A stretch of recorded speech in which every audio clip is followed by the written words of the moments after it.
अस्सलाम वालेकुम दोस्तों, क्या हाल चाल है? ठीक हो भाई? यार मैं स्कूल में खड़ा हूँ इस टाइम। ये वो स्कूल है जहाँ पे मैं पढ़ता रहा। प्राइमरी मैंने यहाँ से की थी। ये मेरे दोस्त बैठे हुए हैं यहाँ पर। टीचर मैंने भगा दिए यहाँ से क्योंकि कोरोना वायरस की वजह से स्कूल बंद पड़ा है। ये स्कूल है, देख लें आप।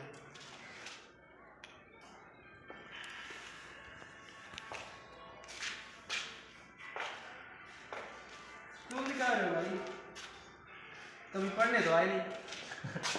ये भाई कभी पढ़ने नहीं आया, स्कूल दिखा रहा है आपको। आगे आप लोग समझ गए होंगे, क्योंकि जो खुद नहीं आता ना वो दूसरों के बारे में ऐसा बोलता है। सामान ले गिरा लग गया भाई।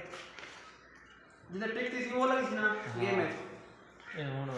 ये सारा बड़ा लगाओ।